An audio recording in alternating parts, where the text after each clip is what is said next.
నమస్తే, నా పేరు Shivaji. Welcome to our channel. చాలా రోజుల తర్వాత కొడాలి నాని బయటకు వచ్చాడు. బయటకు వచ్చి మైక్ తీసుకున్నాడు, మాట్లాడుతున్నాడు. సో మొత్తానికి మెడలో ఆ మంత్రగాడి రుద్రాక్షలు లేవు, కంట్లో భయం కనపడతా ఉంది, గుండె ధైర్యం అంతకన్నా లేదు. సో మొత్తానికి ఏదో మాట్లాడుతున్నాడు, చూద్దాం రండి. జగన్మోహన్ రెడ్డి గారి ఇంట్లో ఉన్నటువంటి చెల్లెల్ని తీసుకొచ్చి రోడ్డు ఎక్కించి జగన్మోహన్ రెడ్డి గారి మీద నిందలు మోపేటువంటి ఎవరు? జగన్మోహన్ రెడ్డి గారి చెల్లెలను రోడ్ల మీదకు తీసుకొని వచ్చింది ఎవరు? కొడాలి నాని.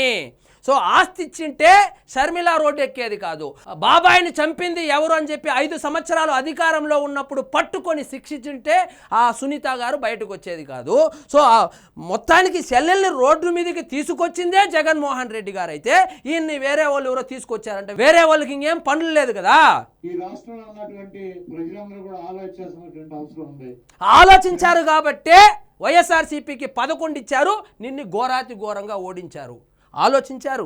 చనిపోయిన తండ్రి ఆస్తిలో వాటా ఇచ్చేటువంటి అన్నదమ్ములు ఉంటారు. తన సొంత ఆస్తిలో కూడా వాటా. సొంత ఆస్తి అంటే జగన్మోహన్ రెడ్డి గారు సొంత ఆస్తి అని చెప్తా ఉన్నావే, ఎట్లా సంపాదించాడు సొంత ఆస్తి? జగన్మోహన్ రెడ్డి గారికి వైఎస్ రాజశేఖర్ రెడ్డి గారు ముఖ్యమంత్రి కాక ముందు ఎంత ఆస్తులు ఉండేది? ఆయన ఎంపీగా మొదటిసారి పోటీ చేసినప్పుడు ఆయన అఫిడవిట్లో ఎంత ఆస్తులు చూపించాడు? నీకన్నా తక్కువ ఉంది అప్పుడు ఆయనకి, నీకన్నా లారీలు పాడున్నాయి. ఈ రోజు జగన్మోహన్ రెడ్డి గారి మీద ఇంత దారుణంగా ఆడపిల్లలు మాట్లాడుతున్నా కూడా సంస్కారంతో ఒక మాట కూడా చెల్లెళ్ళ గురించి తప్పుగా మాట్లాడినటువంటి మానవత్వం ఉన్నటువంటి వ్యక్తి. అబ్బా, జగన్మోహన్ రెడ్డి గారు ఒక చిన్న మాట కూడా అంట షర్మిల గారిని అనలేదంట, సునీత గారిని అనలేదంట. ఆయన అనడు, మీలాంటి వాళ్ళ చేత అనిపిస్తాడు. ఆయన అనడు, పేటీఎం బ్యాచ్ దగ్గర తిట్టిస్తాడు. ఆయన అనడు, సాక్షి పేపర్లలో పేరాలుగా రాయిస్తాడు. ఆయన అనడు, సాక్షి న్యూస్లో డిబేట్లు పెట్టిస్తాడు, తిట్టిస్తాడు, వ్యక్తిత్వ హననం చేసిస్తాడు కొడాలి నాని. అదే ఆయన స్ట్రాటజీ.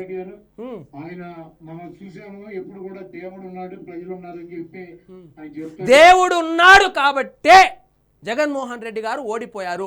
కనీసము ఇప్పటికైనా మీరు ఆ విషయం తెలుసుకోకుండా ఇట్లా సొక్కాకు పైన బటన్లు ఇప్పేసి తిరుగుతా ఉంటే ఇదే రిపీట్ అవుతుంది 2029లో కూడా.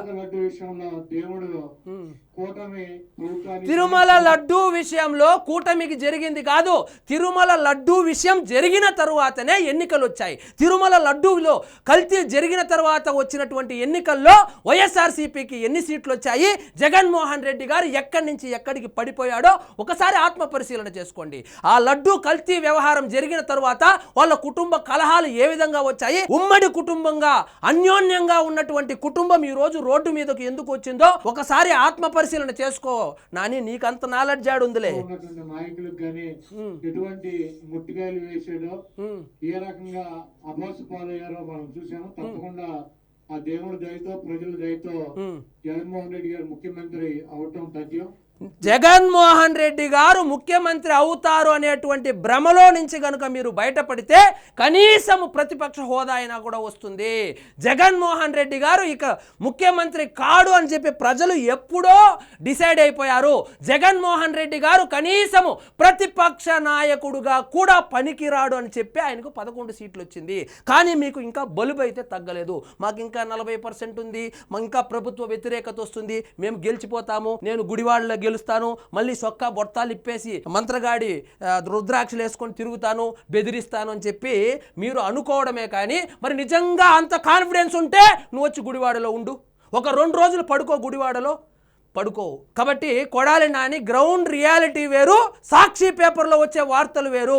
నువ్వు సాక్షి పేపర్ చదవడం మానేసి ఎప్పుడైతే గ్రౌండ్ రియాలిటీ తెలుసుకుంటావో ఆ రోజు అట్లీస్ట్ నువ్వు ఎట్లా ఇంక ఎమ్మెల్యేవు కావు, కనీసం ఈ పార్టీకి ప్రతిపక్ష హోదా అయినా కూడా వస్తుంది. ఎప్పుడో ఒకప్పుడు ఏదో పెద్ద మనిషి ఫంక్షన్కో, పెళ్లిళ్ళ ఫంక్షన్లకో రావడము, ఇట్లా మైక్ తీసుకొని 4 మాటలు మాట్లాడడము, క్యాడర్ని రెచ్చగొట్టి వెళ్ళిపోవడం కాదు. ఓడిపోయాక ప్రజా సమస్యల మీద మీరు ఏమేమి స్పందించారు, కనీసం ఏమేమి భరోసా కల్పించారు, అసలు మళ్ళీ మీకు ఎందుకు ఓట్లు వేయాలి ప్రజలు ఒకసారి ఆలోచించుకోండి.